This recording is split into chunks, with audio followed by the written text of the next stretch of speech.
तो अब मनरेगा की जगह वी राम जी बिल जो है वो लाया गया है और संसद से हमारे दो सहयोगी हमारे साथ इस वक्त लाइव जुड़ गए हैं। कुमार गौरव हमारे साथ जुड़ गए हैं, साथ ही साथ प्रशांत देव भी हमारे साथ जुड़े हैं। सबसे पहले मैं कुमार गौरव आपके पास ही आना चाहूंगी, जल्दी से बताइए कि आज सदन में क्या क्या हुआ और अब जो ये विपक्ष का विरोध है, सरकार तो जानती थी कि ये विरोध तो होना है, अब सरकार आगे कैसे बढ़ेगी?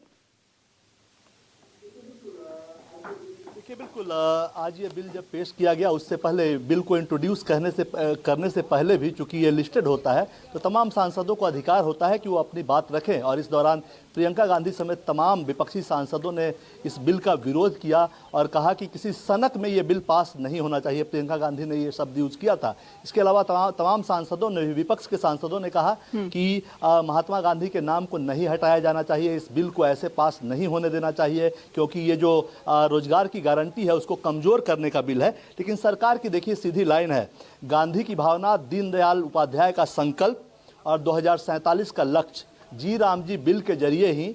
जो सपना था राम राज्य का वो पूरा होगा, ये सरकार की लाइन है। तो जाहिर सी बात है कि इस बिल को पास कराने में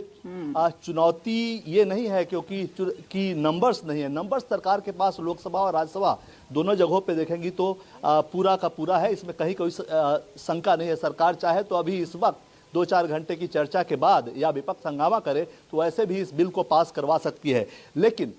चूंकि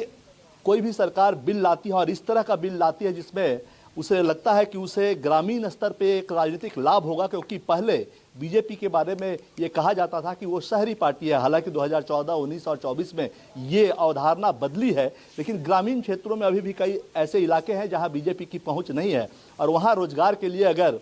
100 दिन को बढ़ाकर 125 दिन किया जा रहा है, 15 दिन तक अगर जॉब नहीं मिलता है आपको तो उसके लिए आपको पैसा दिया जाएगा, यानी बेरोजगारी भत्ता दिया जाएगा। इसके अलावा ग्रामीण भारत को मजबूत करने का लक्ष्य इस बिल के जरिए रखा गया है। गांव से जुड़े हुए पानी की समस्या को खत्म करने का, इंफ्रास्ट्रक्चर डेवलप करने का, सड़क हो बेहतर, जो खेती किसानी की सामान रखने के लिए या जो फसल होता है उसके लिए बेहतर जगह बनाने का कि उसे सेफ रखा जा सके और डिस्ट्रेस माइग्रेशन ना हो कि किसी कमी की वजह से गांव का किसान भागकर शहर में जा रहा है या गांव का मजदूर भागकर शहर में जा रहा है, उसको रोकने के लिए का मकसद है इस बिल का। सरकार का संकल्प यही है, लिहाजा इस बिल पे सरकार चर्चा भी कराना चाहेगी। आगे क्या होता है, चूंकि विपक्ष की तरफ से लगातार इसे स्टैंडिंग कमेटी में भेजने की मांग की जा रही है और हो भी सकता है कि सरकार अगर विचार करे तो इस बिल को और ज्यादा परिपक्व बनाने के लिए, चूंकि कई बार स्टैंडिंग कमेटी में जब बिल जाता है तो वो बिल और ज्यादा परिपक्व होकर निकलता है। तो इस पर अभी विचार होगा,